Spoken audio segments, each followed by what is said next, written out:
Question 4 आपका उसी review exercise का, इसमें हमने फाइंड आउट करना है स्क्वायर रूट, ये वाली वैल्यू हमें गिवन है और दो मेथड से करना है, बाय फैक्टराइजेशन मेथड और बाय डिवीजन मेथड। तो पहले हम बाय फैक्टराइजेशन मेथड करते हैं। उसमें देखें ये हमारे पास वैल्यू है 16x4 + 8x² + 1 = अब आपको पता है स्क्वायर रूट के लिए हमें पहले कंप्लीट स्क्वायर बनाना होता है, फिर जब दोनों तरफ से स्क्वायर रूट लेते हैं तो आसानी हो जाती है, स्क्वायर और स्क्वायर रूट हमारे पास कैंसिल आउट हो जाते हैं, हमारे पास आंसर आ जाता है।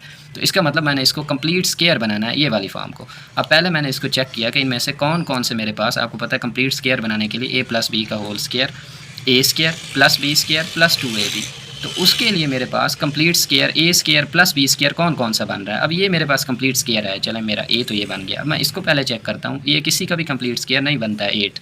उसके बाद मेरे पास ऑप्शन बचती है सिर्फ 1 की, इसका मतलब ये मेरे पास a बनेगा, ये मेरे पास b बनेगा। तो मैंने सिर्फ रीअरेंज किया है 16x4 + 1 + 8x²। उसके बाद अब ये हमारे पास भी कंप्लीट स्क्वायर है, 4x का होल स्क्वायर है।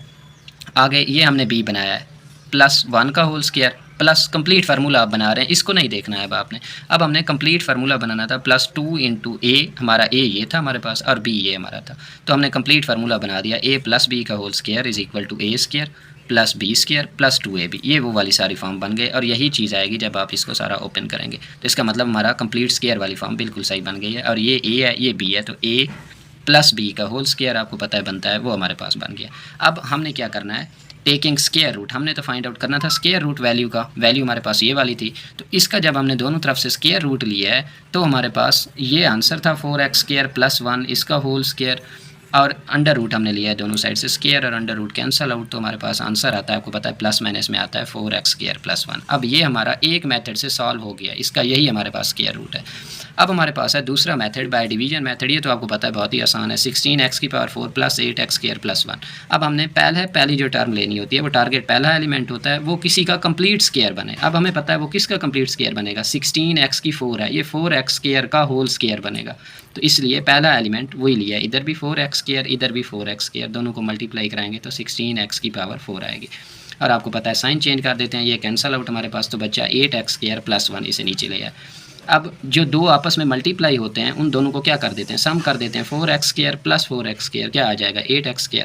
अब इसको पहला एलिमेंट टारगेट होता है, किस से मल्टीप्लाई करूं कि पहला एलिमेंट आ जाए। तो आपको पता है ये भी 8x² है, ये भी 8x² है, तो किस से मल्टीप्लाई करूँगा, +1 के साथ। तो देखें +1 के साथ मल्टीप्लाई, इधर भी वही लिख दिया, इधर भी वही लिख दिया, मल्टीप्लाई कराएंगे तो 8x² + 1 जब 1 के साथ मल्टीप्लाई होगा वही का वही सारा आ जाएगा। साइन चेंज किया है, रिमाइंडर हमारे पास 0, तो आंसर क्या आया, यही आया है 4x² + 1। तो ये हमारे पास था बाय डिवीजन मेथड, इसका स्क्वायर रूट = प्लस माइनस जो आपका आंसर डिवाइड करने के बाद आया है 4x² + 1। दोनों में देखें आंसर आपके पास सेम ही आना था, मेथड डिफरेंट है स्क्वायर रूट फाइंड आउट करने के।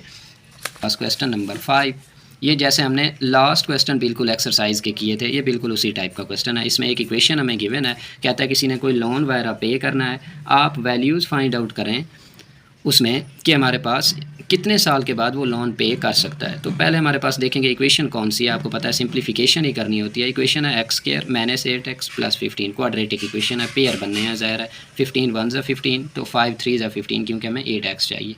ये वाले पेयर बनाए हैं। अब इन दोनों में से हमने कॉमन लेना था, तो पहले पोर्शन में से x कॉमन आ गया, x - 5 बचा, -3 कॉमन आ गया, x - 5 बचा, पेयर बन गया हमारे पास c(x). अब आपको पता है गिवन क्वेश्चन में ये है कि आपने कितने साल के बाद, तो वैल्यूज़ x की फाइंड आउट करनी है इसमें।